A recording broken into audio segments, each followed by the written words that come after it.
నమస్తే నేను చందన welcome to great Andhra ఇప్పటి వరకు నా టాప్ స్టోరీస్ చూద్దాం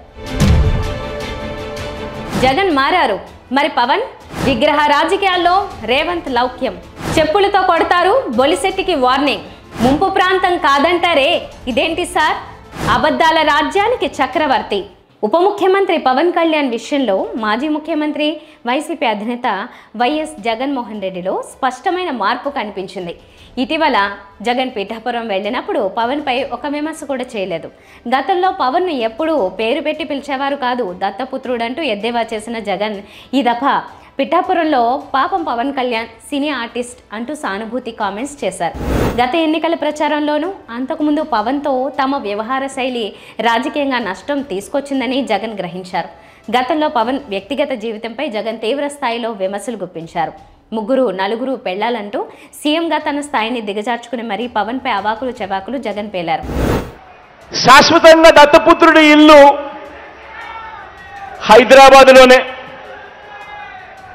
కానీ ఆ ఇంట్లో ఇల్లాలు మాత్రం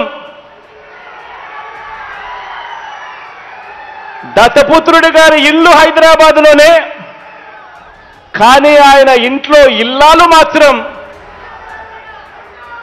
ప్రతి 3 సంవత్సరాలకు 4 సంవత్సరాలకు మారిపోతూ ఉంటారు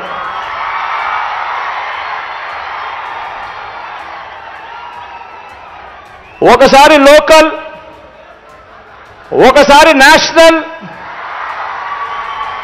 మరోసారి ఇంటర్నేషనల్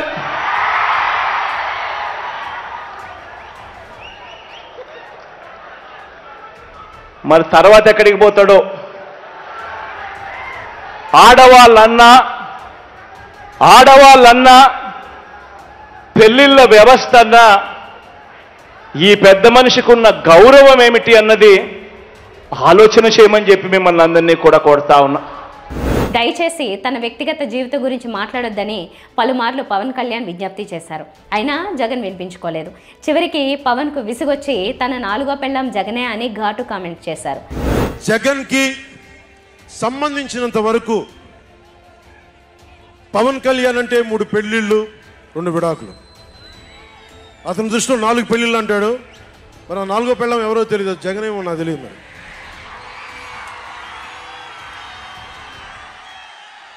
నాకు ఇదే విసుగొస్తుంది జగన్ లేని 4వ పెళ్ళవుటే నువ్వేరా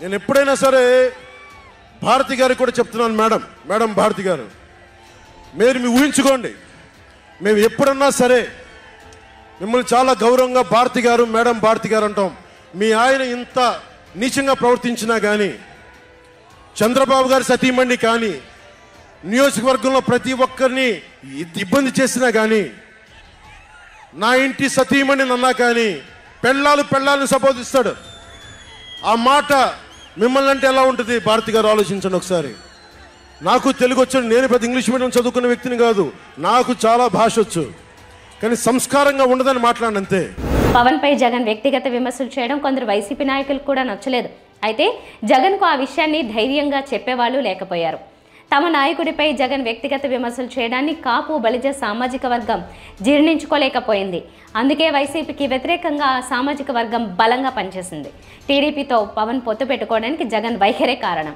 పవన్ స్వభావం ఏమంటే తనను విమర్శించకపోతే ఆయన ఎవరి జోలికి వెళ్లరు ఈ విషయాన్ని జగన్ గుర్తించలేకపోయారు 2019లో వైసీపీకి 151 సీట్లు రావడానికి తన చరిష్మానే కారణమని జగన్ భ్రమపడ్డారు కానీ అది నిజం కాదు టీడీపీ జనసేన వేర్వేరుగా పోటీ చేయడం వల్ల జగన్ అత్యధికంగా లాభపడ్డారు లేదంటే ఆయనకు 151 అసెంబ్లీ 22 లోక్సభ స్థానాలు వచ్చేవి కావు పవన్ కళ్యాణ్ విడిగా పోటీ చేస్తే తనకే లాభమని తెలిసి కూడా జగన్ ఊరికే పవన్తో గిల్లి కజ్జాలు పెట్టుకుంటూ వచ్చారు 2024 ఎన్నికల్లో ఘోర పరాజయంతో జగన్కు అహంకారం దిగింది పవన్తో అనధికారికంగా రాజీకి వచ్చారు ఎన్నికల ఫలితాలు వెలువడిన తర్వాత పవన్ కీలక కామెంట్స్ చేశారు వైసీపీ ఘోరంగా ఓడిపోయిందని అవమానించొద్దని వారు ప్రత్యర్థులే తప్ప శత్రువులు కాదని ఆయన అన్నారు ఒకవేళ వైసీపీ నేతలు తనను శత్రువుగా చూస్తూ ఉండొచ్చని కూడా ఆయన అన్నారు తన విషయంలో జగన్ వైఖరిలో సానుకూల మార్పు వచ్చిన నేపథ్యంలో పవన్ ఎలా స్పందిస్తారనేది ఆసక్తిగా మారింది జగన్తో వ్యక్తిగతంగా గొడవలొద్దని పవన్ కూడా భావిస్తారా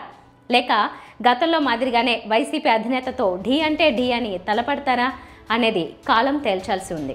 రేవంత్ రెడ్డి దూకుడుకు కుదేలవుతున్న గులాబీ శ్రేణులు ఏం చేయాలో అర్థం కాని స్థితిలో కొట్టుమిట్టాడుతున్నాయి. అసలే పార్టీ ప్రాభవం రోజు రోజుకు దెబ్బతింటూ వస్తోంది. ఏదో ఒకటి చేసి పార్టీ అస్తిత్వాన్ని కాపాడుకోవాలని వారికి కోరికగా ఉంది. కానీ ఏం చేస్తే నిజంగా ప్రజల్లో ఆదరణ పెరుగుతుందో వారికి తోచడం లేదు. ఇప్పుడు రాజీవ్ గాంధీ విగ్రహాన్ని ప్రతిష్ఠించినందుకు భారత రాష్ట్ర వ్యాప్తంగా ప్లాన్ చేసిన ఆందోళన కార్యక్రమాలు కూడా మొక్కుబడిగానే కనిపిస్తున్నాయి. ఇప్పుడు రాష్ట్ర వ్యాప్తంగా తెలంగాణ తల్లి విగ్రహాలు అన్నింటికీ పాలాభిషేకం చేస్తామని అంటున్న వాళ్ళు అసలు ఇన్నాళ్ల పాటు 10 ఏళ్ల పాలనలో తెలంగాణ తల్లికి ఇచ్చిన విలువెంత అనేది ఖచ్చితంగా తెర మీదకు వస్తోంది. పైగా రేవంత్ రెడ్డి నిర్ణయాలకు ప్రజామోదం ఉంటోంది. ఏకపక్షంగా వాటిని తప్పుపట్టడానికి సాధ్యం కాని విధంగా ఆయన లౌక్య నీతి ప్రదర్శిస్తున్నారు. తెలంగాణకు ఒక అద్భుతమైన సచివాలయాన్ని కేసీఆర్ నిర్మింపచేశారు. ఆ సందర్భంగా సచివాలయం ఎదురుగా ఉన్న తెలుగు తల్లి విగ్రహాన్ని తొలగించేశారు. అంతవరకు బాగానే ఉంది. కానీ కనీసం అక్కడ తెలంగాణ తల్లి విగ్రహాన్ని ప్రతిష్ఠించాలనే ఆలోచన మాత్రం చేయలేదు. విశ్వసనీయంగా తెలుస్తున్న సమాచారాన్ని బట్టి రకరకాల కథనాలు ఉన్నాయి. సచివాలయం ఎదురుగా ఉండే స్థలం విగ్రహాల ప్రతిష్టాపన రూపేణ చాలా విలువైనది. నగరం నడిబొడ్డున ఎంతో అద్భుతమైన ప్రదేశం. ఒకవైపు సచివాలయం, మరోవైపు Telangana Jyothi, Lumbini park, Hussain Sagar, tank bund, ఇలా ఆ ప్రదేశానికి చాలా విలువ ఉంది. అంత గొప్ప చోటును ప్రస్తుతానికి ఖాళీగా ఉంచాలనే భారత సర్కారు డిసైడ్ అయినట్టుగా గుసగుసలున్నాయి. శాశ్వతంగా తెలంగాణలో తమ పాలనే నడుస్తూ ఉంటుందని వారు అనుకున్నారు. ఆ ప్రదేశాన్ని ఖాళీగా ఉంచితే భవిష్యత్తులో తెలంగాణ జాతిపిత కేసీఆర్ విగ్రహం పెట్టుకోవచ్చునని ఆశపడ్డారు. ఇప్పుడు రేవంత్ సర్కారు రాజీవ్ గాంధీ విగ్రహం ప్రతిష్ఠించేసరికి వారు తట్టుకోలేకపోతున్నారు. అందుకే తెలంగాణ తల్లి విగ్రహం పెట్టి ఉండాల్సిందని కోరుతూ రాష్ట్రంలో ఆమెకు పాలాభిషేకాలు చేస్తున్నారు. తెలంగాణ తల్లిపై భక్తి నిజమే అయితే ఇన్నాళ్ళు వారెందుకు పెట్టలేదు? ఈ ప్రశ్న ప్రజల్లో ఉంది. పైగా రేవంత్ రెడ్డి చాలా లౌక్యంగా తెలంగాణ తల్లిని సచివాలయం ఎదుట కాదు, తెలంగాణ రాష్ట్రం గుండెల్లోనే ఉందన్నట్టుగా సచివాలయం ప్రాంగణం లోపలే పెడతానని అనడం ఇంకా గొప్ప విషయం. ఈ మాటకు తెలంగాణ ప్రజలు ఫిదా అయ్యారు. దాంతో కేవలం దుగ్ధతో భారస చేస్తున్న విమర్శలకు రాద్ధాంతానికి విలువ లేకుండా పోయిందని ప్రజలు అనుకుంటున్నారు. ఈడ తెలంగాణ తల్లి విగ్రహం పెట్టాలనుకున్నాడంట. నేను అడుగుతున్న దిక్కుమాలలోని తెలంగాణ తల్లి విగ్రహం పెట్టడానికి 10 ఏళ్ళు పడతాదే? 1000 ఎకరాలలో ఫామ్ హౌస్ కట్టుకున్నావు నువ్వు. 100 ఎకరాలలో వాడు జన్వాడల ఫామ్ హౌస్ కట్టుకున్నాడు. 10 ఎకరాలలో శత్రు దుర్భేదమైన ప్రగతి భవన్ పేరు మీద గడిని నిర్మించుకున్నావు. వాస్తు సక్కయలేదని నీ కొడుకు సంకనాకనికి పోతున్నాను సచివాలయం కట్టుకున్నావు. 1,00,000 కోట్లు దిగమింగిన కాళేశ్వరం కట్టినవు. ఇవాళ తెలంగాణ తల్లి పెట్టడానికి 10 ఏళ్ళు సరిపోలేదా? 10 సంవత్సరాలైనా తెలంగాణ తల్లిని పెట్టలేదు. నేను ఇక్కడ రాజీవ్ గాంధీ గారి విగ్రహం అనగానే అయ్యో అయ్యో అని గుండెలు బాదుకొని అక్కడ తెలంగాణ తల్లి విగ్రహం పెట్టాలనుకున్నాడంట. 10 ఏళ్ళు ఏ గాడిద పండ్లు తోవినామని నేను అడుగుతున్నా. ఇక్కడ తెలంగాణ తల్లి విగ్రహం మేము పెట్టొద్దన్నమా? ఆ సన్నాసి సొంత విగ్రహం పెట్టుకుందామని ఇది రిజర్వ్ చేసి పెట్టుకున్నాడు. ఆ సన్నాసికి ఆ పక్కన బుద్ధుడు, ఈ పక్కన బుద్ధిలో నన్ను పెట్టుకోవాలని వాళ్ళ ఆలోచన.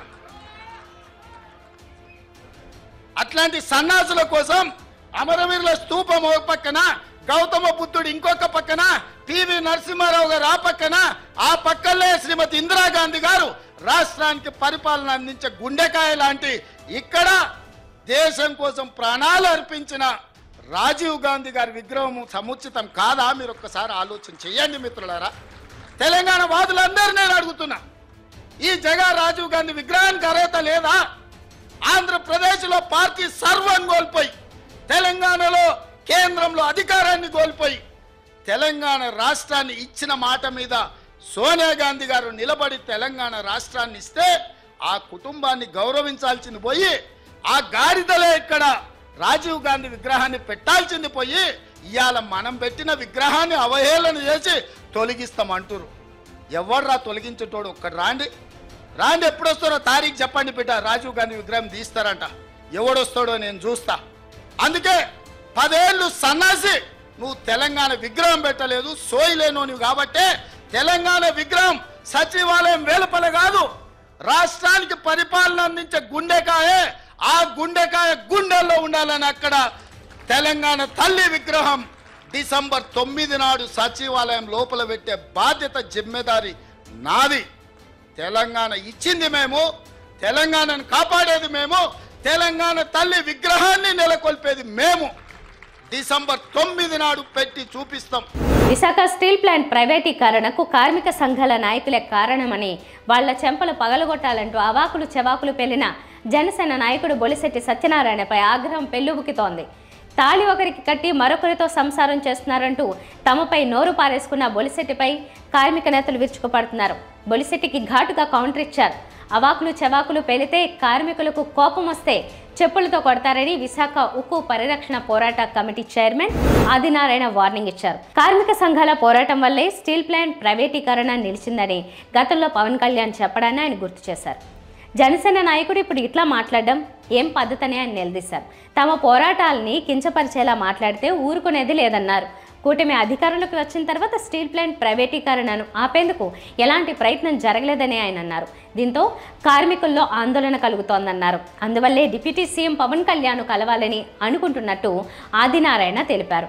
ఉక్కు పరిరక్షణ పోరాట కమిటీ నాయకుడు నీరుకొండ రామచంద్రరావు మాట్లాడుతూ దమ్ముంటే బొలిశెట్టి 1 నెల కార్మిక నాయకుడిగా ఉంటే కార్మికులు ఎవరిని కొడతారో అర్థమవుతుందన్నారు. ప్రైవేటీకరణ చేస్తున్న బీజేపీ పంచం చేరి అవాకులు చెవాకులు పేరితే గట్టిగా బుద్ధి చెబుతామని ఆయన హెచ్చరించారు. సిఐటియు నాయకుడు మాట్లాడుతూ స్టీల్ ప్లాంట్ ప్రైవేటీకరణను అడ్డుకోవడంలో పవన్ కళ్యాణ్ ఫెయిల్ అయ్యారని విమర్శించారు. ప్రజలు అన్నీ గమనిస్తున్నారని తగిన బుద్ధి చెబుతారని ఆయన హెచ్చరించారు. రాజధానిని ముంపు ప్రాంతంలో కట్టారు. చిన్న వర్షం వచ్చినా ఆ ప్రాంతం మొత్తం మునిగిపోతున్నది. ఇది భవిష్యత్తులో చాలా ప్రమాదకరంగా పరిణమిస్తుంది అని అందరూ ఎంతగా చెవినీళ్లు కట్టుకుని పోరినప్పటికీ చంద్రబాబు నాయుడు పట్టించుకోలేదు. తాను పట్టిన కుందేలకు 3 కాళ్ళు అన్నట్టుగానే వ్యవహరించారు. తాను ఎంపిక చేసిన స్థలం మాత్రమే రాజధానికి సరైందని వ్యాఖ్యానించారు. తీరా మొన్నటి వరదల్లో అమరావతి మొత్తం చెరువులా తయారైతే దానిని కూడా మసిపూసి మారేడుకాయ చేయడానికి ప్రయత్నించారు. అమరావతి మొత్తం తేటగా మైదానంలాగా ఉందని, అసలు ఎక్కడా నీటి మడుగులు లేవని పచ్చ మీడియా ద్వారా ప్రచారం సాగించారు.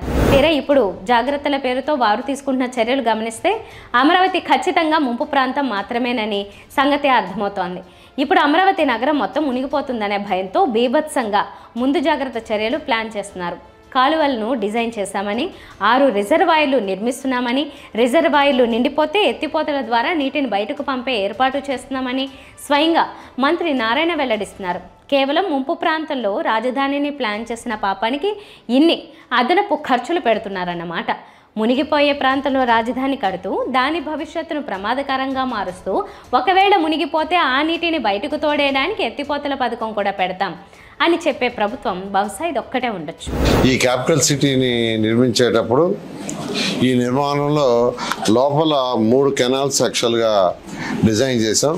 కొండవీటి వాగు, పాలవాగు, గ్రావిటీ కెనాల్ మొత్తం 3 కెనాల్స్ని యాక్చువల్గా అక్కడ డిజైన్ చేసాం.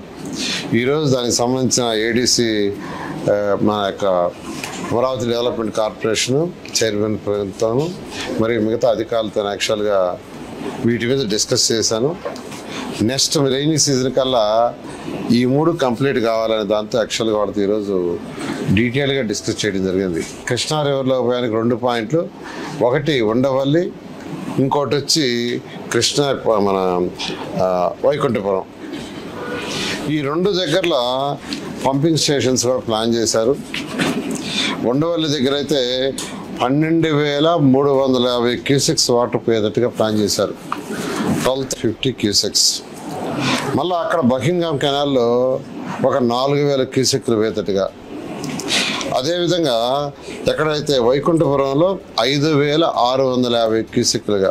ఇవన్నీ కంప్లీట్ అయిపోతే అసలు ఎటువంటి పరిస్థితుల్లో కూడా అమరావతి క్యాపిటల్ సిటీలో ఒక చుక్క నీరంటూ ఉండదు, ఒక ఫ్యూచర్లో ఇటువంటి ఇచ్చినా కానీ.